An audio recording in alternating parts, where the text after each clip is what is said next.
La France a gagné la guerre. Le 11 novembre 1918. 11 heures du matin. Les canons se sont tus. 4 ans et 3 mois de bruit, des obus, de boue, de corps. Et puis, le silence. Paris explose de joie. Les drapeaux sortent des fenêtres. Des hommes qui ne s'étaient pas touchés depuis des années et s'embrassent sur les trottoirs. Des femmes pleurent sans savoir si c'est de joie ou de douleur. Les deux. Souvent les deux. La victoire. Mais sous les drapeaux. Sous les cris. Sous les larmes. Quelque chose d'autre. Le trésor de France était vide. Pas presque vide. Pas fragilise. Hide. Le pays avait emprunté pour survivre 4 ans. Il avait hypothèque ses industries. Il avait vendu sa dette à des créanciers américains et britanniques qui attendaient d'être remboursés, avec des intérêts. Il avait imprimé de la monnaie jusqu'à ce que la monnaie ne signifie plus grand-chose. Alors voici la vraie question. Comment un pays victorieux peut-il sortir d'une guerre plus fragile qu'il n'y entre? Ce n'est pas une question rhétorique. C'est la question que personne ne posait dans les rues de Paris ce 11 novembre. Parce qu'on n'était pas encore prêt à entendre la réponse. La guerre était finie. Les intérêts, eux, ne faisaient que commencer. Regardez les images. Le défilé du 14 juillet 1919. Les maréchaux à cheval. Les soldats qui passent sous l'Arc de Triomphe. La foule des Champs-Élysées. Debout, danse, qui n'en finit plus. Des enfants sur les épaules de leurs péresses. Des mouchoirs agitent. Une ville entière en liesse. Ces images sont vraies. Mais elles sont incomplètes. Ce qu'elles ne montrent pas, c'est un fonctionnaire dans un bureau du ministère des Finances, ce même juillet 1919, qui recopie à la main des colonnes de chiffres dans un grand livre relié. Ces chiffres ne ressemblent pas à une victoire. La France a dépensé, entre 1914 et 1918, environ 160 milliards de francs. 160 milliards. Le budget annuel de l'État français avant la guerre, 5 milliards. Faites le calcul. 30 années de budget national. Brûlés en 4 ans. Elle ne les avait pas. Alors elle les a empruntes. Des abords aux Français eux-mêmes. Les emprunts de guerre. Ces grandes campagnes nationales ou des affiches partout dans les gares, les églises, les mairies disaient, souscrit. Prêter à la France, c'est se battre pour la France. Des millions de Français ont cru ça. Une institutrice de province qui avait économisé 20 ans. Un boulanger qui vendait son buffet de salon. Une veuve qui engageait sa rente. Ils ont souscrit. Ils ont mis leur argent dans des obligations patriotiques. Ils attendaient d'être remboursés. Puis la France a emprunté aux Alliés. Aux Britanniques des abords, eux-mêmes en difficulté. Puis aux Américains, 4 milliards de dollars entre 1917 et 1918. Des dettes libérées en dollars. Remboursables en dollars. Et le dollar allait, dans les années qui suivaient, peser de plus en plus lourd face à un franc qui se dépréciait. Se dit-elle change tout. Quand on emprunte dans une devise étrangère et que la sienne s'effondre, la dette grossit mécaniquement. Pas parce qu'on emprunte davantage. Parce que chaque dollar rembourse coûte plus de francs qu'au moment de l'emprunt. La France avait emprunté en 1917. Elle remboursait avec les francs dévalués de 1922, de 1925, de 1928. Chaque année rendait le fardeau plus lourd. Et puis la France avait imprime de la monnaie pour payer ce qu'elle ne pouvait pas couvrir autrement. La Banque de France avait avancé des sommes considérables à l'État. La masse monétaire en circulation avait été multipliée par 5 entre 1914 et 1918. Plus de monnaie. Pas plus de richesse réelle. Ce que ça signifie en pratique, c'est l'inflation. Ce que l'inflation signifie pour la veuve qui a ses obligations dans un tiroir. Ce qu'elle apprête vaut plus au moment où elle l'apprête qu'au moment où elle sera remboursée. Ce que ça signifie pour le paysan qui a mis ses économies de 20 ans dans des bons du trésor. Ses économies ont fondu. Mais en novembre 1918, personne ne fait ses calculs encore. La guerre est finie. C'est suffisant. Et puis il y a le Nord. La région la plus industrialisée du pays. Les mines de charbon du Nord-Pas-de-Calais. Les usines textiles. Les fonderies. Les réseaux ferroviaires. La Champagne. La Picardie. La Marne. Pendant 4 ans, tout ça avait été le champ de bataille. Les tranchées avaient labouré ces terres. Les obus les avaient creusés. Les mines avaient été noyées ou dynamitées par des armées qui se retiraient pour ne pas les laisser à l'ennemi. Les usines avaient été démontées et emportées en Allemagne. Les voies ferrées détruites. Les ponts sautent. Les villages rases. 10 départements dévastés. 3,5 millions d'hectares agricoles inexploitables. 20 000 kilomètres de routes à reconstruire. 50 000 kilomètres de tranchées qui défiguraient le sol. 600 000 maisons détruites. 2 millions de personnes déplacées, qui reviennent chez elles pour trouver des ruines. Pas des métaphores. Des ruines. La victoire était réelle. Les dégâts aussi. Entre le défilé sur les Champs-Élysées et les ruines de la Somme, c'est là que vivait la France de 1918. Victorieuse et épuisée. Célébrée et hypothéquée. La guerre était finie. Les intérêts, eux, ne faisaient que commencer. Il s'appelle Marcel. 44 ans. Propriétaire d'une fonderie dans les Ardennes depuis 1908. Construite avec son père. 22 ouvriers. Une clientèle régionale. Une vie ordinaire qui fonctionnait. En 1914, l'armée allemande est passée. Elle a utilisé ces bâtiments. D'abord comme casernement. Puis comme dépôt. Puis, en se retirant en 1918, elle emporte ce qu'elle pouvait. Les machines. Les outils. Les stocks de métal. Ce qu'elle n'emportait pas, elle le détruisait. Marcel revient à l'automne 1918. Il trouve des murs. Des poutres noircies. Le sol de l'atelier couvert de débris. Plus d'ouvriers. 3 morts au front. Les autres partis chercher du travail ailleurs. Plus de machines. Plus de trésorerie. Tout ce qu'il avait mis de côte depuis 1908 était parti dans les souscriptions aux emprunts de guerre. Par patriotisme. Par pression. Parce qu'on lui avait promis que l'État rembourserait. Il attend les indemnités. Il attend la reconstruction. Il attend. 1919. Les services administratifs lui envoient un questionnaire pour évaluer ses pertes. Il le remplit. Il l'envoie. 1920. Notification. Son dossier est en cours d'instruction. 1921. Après des mois de démarche, il obtient enfin une indemnité. Elle couvre un tiers de ses pertes en valeur de 1914. Mais en 1921, avec l'inflation, ce tiers ne peut racheter qu'un quart des machines dont il a besoin. Il emprunte la différence. Et il recommence. Multiplier Marcel par des milliers d'entreprises. Par des centaines de milliers de familles. Par 2 millions de déplacés qui rentrent chez eux. C'est ça, la France victorieuse. Elle s'appelle Hélène. 38 ans. Veuve depuis 1916. Son mari, charpentier, mort sur la Somme. 2 enfants. Une maison en Normandie. Pendant la guerre, elle a tenu. Elle a travaillé dans une usine des armements du bourg voisin. Comme des milliers de femmes françaises qui avaient remplacé les hommes partis. Elle gagnait un salaire. Elle payait ses factures. Elle avait même mis quelques sous de côte dans les obligations de guerre. En 1919, l'usine ferme. Les commandes militaires sont terminées. Les femmes sont remerciées. Poliment. Efficacement. Le marché du travail repriorise les hommes revenus des tranchées. Hélène cherche du travail. Elle en trouve. Moins bien paye. Moins stable. La pension de veuve de guerre qu'elle reçoit de l'État est fixée en francs. Des francs qui valent chaque mois un peu moins que le mois précédent. Elle calcule. Elle soustrait. Il reste de moins en moins. Ce n'est pas une catastrophe soudaine. C'est une érosion. 1919.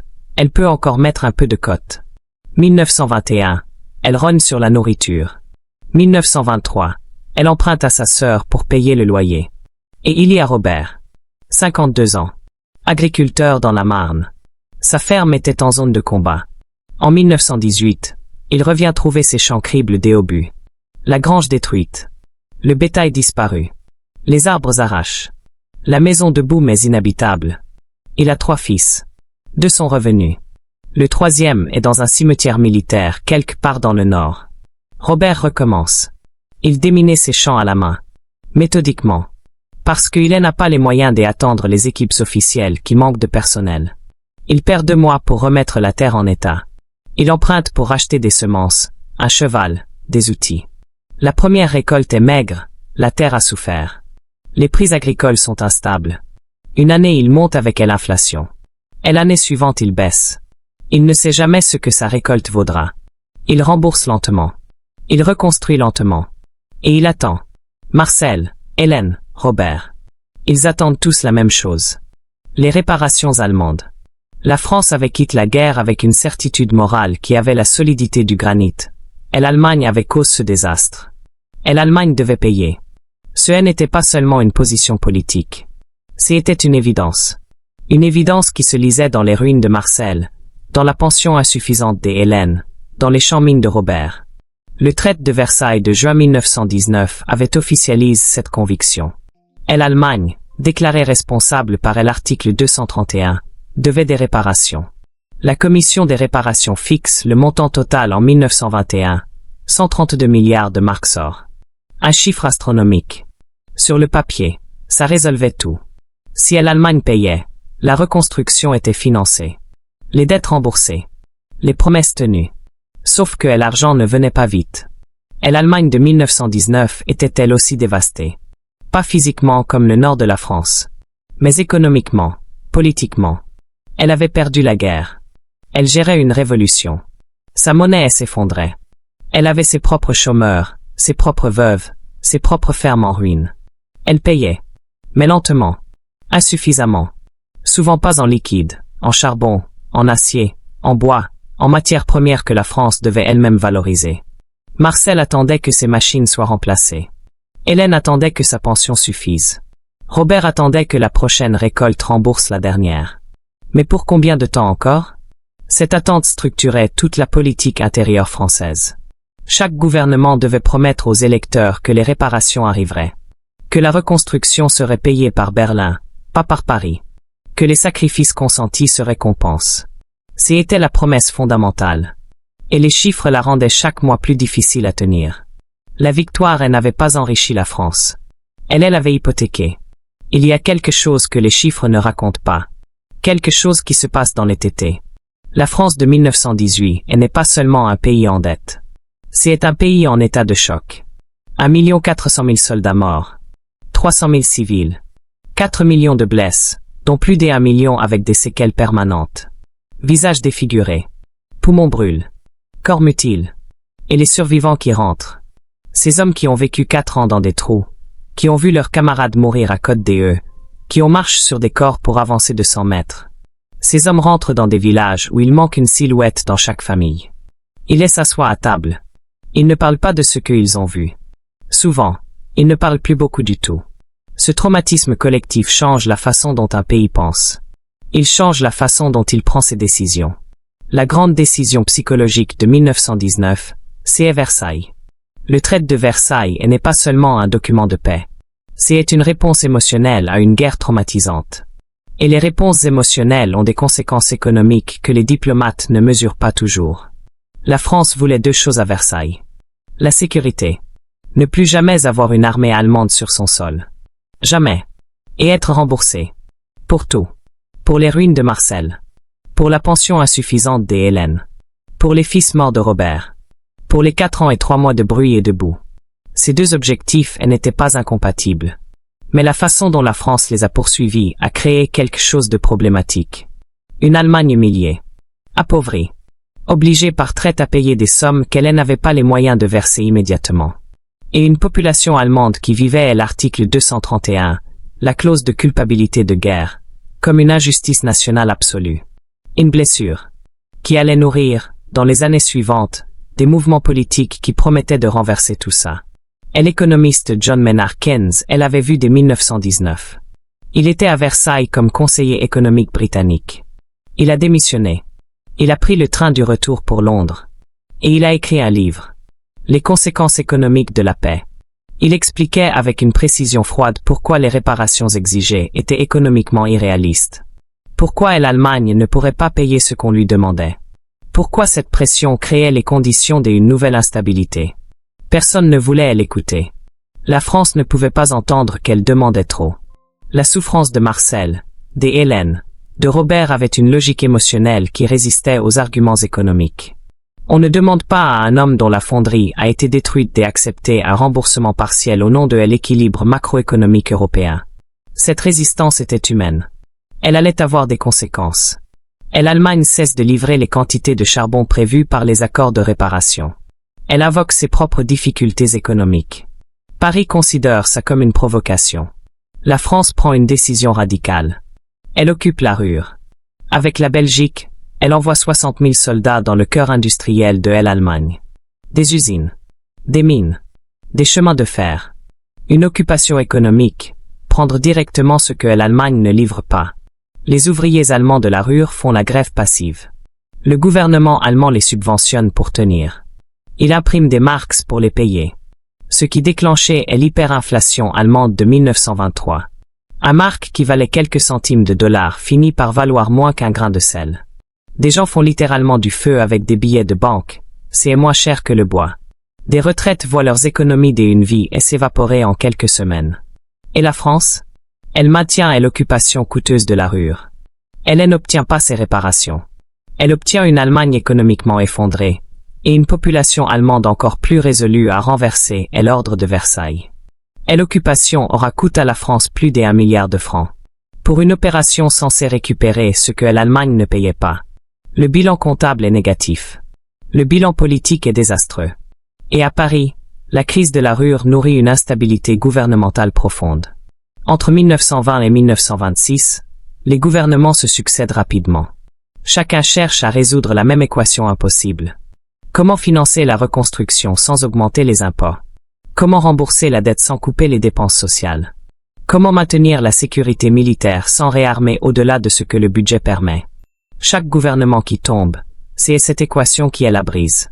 Ce n'est pas la corruption. Ce n'est pas l'incompétence. C'est la dette de 1914 qui commande encore. La dette n'était pas seulement économique. Elle était devenue politique. Et elle allait redessiner l'Europe. La France reconstruit. Lentement. Douloureusement. Le Nord se relève. Les usines reprennent. Les champs sont déminés. Les villages reconstruits pierre par pierre. C'est un effort réel. Visible. Impressionnant. Mais c'est un effort finance à crédit. La France emprunte pour reconstruire en attendant des réparations qui arrivent trop lentement. La dette nationale continue de grossir même pendant les années de paix. Et le franc se dépréciait. En 1914, 20 centimes de dollars. En 1920, 8 centimes. En 1924, 2 centimes. Le franc perd les 3/4 de sa valeur en 10 ans. Pour Hélène, dont la pension est fixée en francs, c'est une catastrophe silencieuse. Elle ne perd pas son argent d'un coup. Elle le perd centimètre par centimètre. Mois après mois. Dans un mouvement si graduel qu'elle ne peut pas identifier le moment exact où ça bascule. Elle sait seulement qu'elle avait plus avant.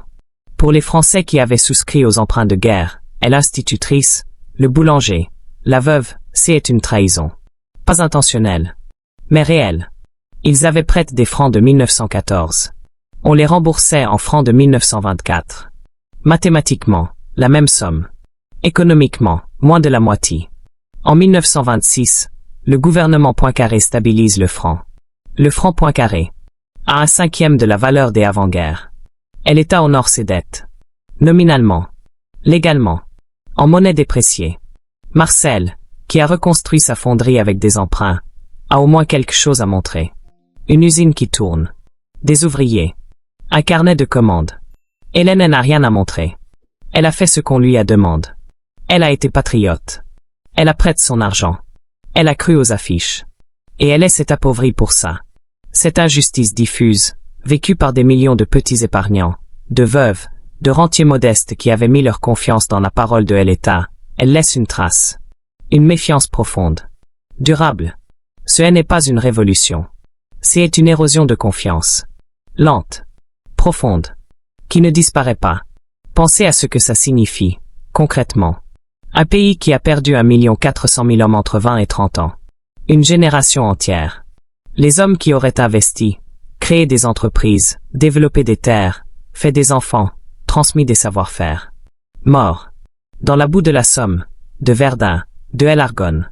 La France de 1920 manque de bras. Elle manque des ingénieurs. Elle manque de paysans. Elle manque de comptables, des artisans, des instituteurs. Elle a vaincu. Mais le pays qui sort victorieux n'est pas le même que celui qui est entré en guerre. Et ça aussi, ça se paie. Pendant ce temps, l'Allemagne. 1924, le plan Dao réorganisait les réparations. L'Allemagne recommence à payer. Avec de l'argent emprunté aux Américains. Un système circulaire absurde s'installe. Les Américains prêtent à l'Allemagne. L'Allemagne paie la France.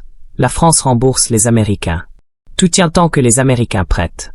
1929, la crise américaine arrive. Les prêts s'arrêtent. Le système s'effondre. 1930, le plan Young réduit les réparations. 1932, la conférence de Lausanne les suspend pratiquement. 1933, Hitler est chancelier. 1935, l'Allemagne renonce ouvertement au traité de Versailles. 1936, elle réoccupait la Rhénanie démilitarisée. À chaque étape, la France réagit moins fort qu'elle ne devrait. Pas parce qu'elle est lâche, parce qu'elle est contrainte. Chaque escalade militaire coûte de l'argent qu'elle n'a pas facilement. Chaque réarmement signifie des dépenses que les budgets serres des années 30 ne peuvent pas absorber sans sacrifier autre chose, les retraites, les hôpitaux et l'éducation. Et l'opinion publique française, saignée à blanc par la guerre de 1914, est profondément, viscéralement pacifiste. Comment demander à un peuple qui a perdu 1 400 000 hommes en 4 ans d'envoyer ses fils se battre encore? La dette de guerre avait créé une pression contre les dépenses militaires. Cette pression avait créé une incapacité à réarmer rapidement. Cette incapacité avait créé une politique de concession et l'apaisement face à une Allemagne qui se réarmait vite. Il faut aussi comprendre ce que la dette fait à la politique quotidienne. En France, dans les années 20, chaque débat budgétaire est hanté par une question impossible. Qui paie? Les socialistes veulent taxer les riches et protéger les travailleurs. Les conservateurs veulent réduire les dépenses. Les radicaux veulent tenir les promesses aux anciens combattants. Les industriels veulent des crédits pour reconstruire. Tout le monde a raison. Et personne n'a les moyens. Le résultat, des compromis boiteux, des budgets qui ne s'équilibrent pas, une dette qui grossit, des réformes toujours reportées. On ne résout pas. On gire. On compense. On reporte. Marcel le voit dans ses relations avec les banques qui exigent des garanties de plus en plus lourdes. Hélène le voit dans ses dossiers administratifs sans fin pour obtenir ce qui lui est dû. Robert le voit dans des prix agricoles qu'il ne contrôle pas et qui bougent sans logique visible. Ils ne comprennent pas forcément les mécanismes qui gouvernent leur vie. Mais ils sentent le poids. Cette impression que les choses ne se remettent jamais complètement en place. Que chaque année on espère et chaque année on est déçu un peu. C'est ça aussi, le coût réel de la victoire. Pas seulement les chiffres dans les livres du ministère des Finances. La fatigue ordinaire. La méfiance ordinaire. Et l'espérance qui s'émoussait, année après année, comme une lame qu'on aiguise trop souvent. La crise de 1929 frappe la France avec un décalage. Elle n'arrive pas immédiatement comme aux États-Unis ou en Allemagne. Elle arrive en 1931, en 1932, plus tard, mais aussi plus durablement. Parce que la France entre dans cette crise avec des fondations déjà fragiles. Parce qu'elle n'a jamais vraiment stabilisé sa situation budgétaire depuis 1918. Parce que chaque effort de reconstruction a été financé par de la dette qui s'est accumulée. En 1932, le gouvernement est forcé de baisser les salaires des fonctionnaires et les pensions des anciens combattants. Des hommes qui avaient survécu Verdun voient leurs pensions réduites. Des veuves comme Hélène, si elles sont encore en vie, voient ce qui leur restait diminuer encore. Le prix de la victoire continue de se payer. 10 ans après la fin de la guerre. 15 ans. La guerre de 1939 a des causes multiples. Complexes. Irréductibles à une seule chaîne. Mais la dette de 1918 est l'un des fils qui court à travers toute cette histoire. Elle n'a pas cause la Seconde Guerre mondiale. Elle a contribué à créer les conditions dans lesquelles la Seconde Guerre mondiale est devenue possible. C'est ce que ça veut dire quand on dit que la dette n'était pas seulement économique. C'était une contrainte politique. Une contrainte psychologique. Un poids invisible sur chaque décision, chaque budget, chaque choix stratégique que la France faisait entre 1919 et 1939. La victoire avait hypothèque non seulement les finances du pays, mais sa capacité d'action dans le monde. Marcel a fini par reconstruire sa fonderie. 10 ans. En 1928, elle tourne de nouveau. Pas à la même échelle qu'en 1914. Mais elle tourne. En 1929, la crise mondiale arrive. Les commandes s'effondrent. Le crédit se resserre. Marcel licencie. Réduit. Survit à peine. En 1935, il vend ce qui reste. Il avait reconstruit dans la dette. Pour voir son travail emporte par une nouvelle crise. Entre la guerre de 1914, les destructions, les emprunts, et l'inflation, la déflation, sa vie d'entrepreneur avait été une suite de rebonds impossibles. Il n'est pas une victime au sens dramatique. Il a survécu. Il a travaillé. Il a résisté. Mais il avait construit quelque chose avant 1914. Et il ne l'avait jamais vraiment retrouvé. Hélène a élevé ses 2 enfants. Elle a travaillé jusqu'à ce qu'elle ne puisse plus.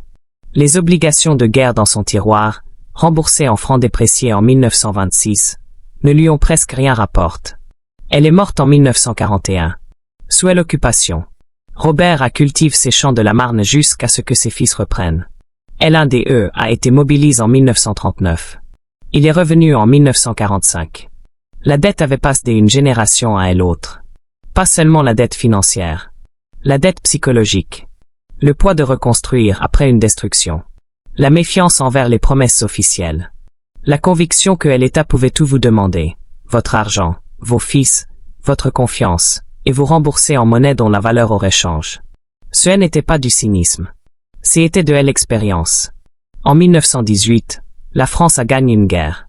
Elle a récupéré l'Alsace et la Lorraine, perdue en 1871, retrouvée 47 ans plus tard. Elle avait résisté à une puissance qui avait failli la briser. C'était réel. C'était historique. C'était une victoire. Mais elle avait perdu quelque chose des autres. Sa tranquillité financière. La stabilité monétaire construite depuis Napoléon, le franc germinal qui avait traversé presque un siècle sans perdre sa valeur fondamentale, était irrémédiablement brisée. La confiance des citoyens ordinaires dans la parole de l'État entamée. L'équilibre démographique d'une génération, compromise. La capacité stratégique face aux menaces des années 30, contrainte par un poids qu'on ne pouvait pas ignorer et qu'on ne voulait pas avouer. Marcel. Hélène. Robert. Ils ne sont pas dans les livres des histoires. Mais c'est dans leurs contes, dans leurs tiroirs, dans leurs champs et leurs ateliers que le vrai prix de la victoire s'installe. Silencieusement. Durablement. Définitivement. En 1918, la France a gagné une guerre. Mais elle a perdu sa tranquillité financière. La victoire avait un prix. Et ce prix, il allait peser pendant des décennies.